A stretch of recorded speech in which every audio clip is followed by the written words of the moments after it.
তো এখন মাঝে হচ্ছে 7টা 22, আমাদের ঘরে একটাও ঘড়ি নেই, সব ঘড়ি একদম শেষ। তো ম্যামও মেসেজ করেছিল যে ঘরের মানে বাড়ির কারেন্ট চলে গেছে, একমাত্র আমাদের এই জায়গাটা এত ভালো কারেন্ট যায় না সত্যি কথা বলতে।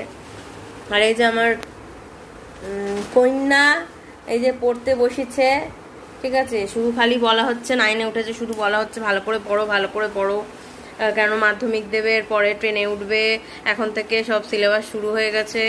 তো শুনছে, করছে, করছে, জানি না কতটা কি করছে, ভগবান জানতা হে।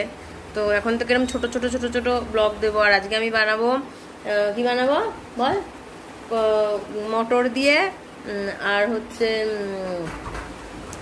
কি বলে ওটাকে, ওই ঘুগনি, মানে ঘুগনি মটর দিয়ে চর্বি দিয়ে আজকে একটা ঘুগনি মানে মটর ঘুগনি বানাবো। তো অনেকদিন কথা বলছি না, তো ওই জন্য এরকম তোতলা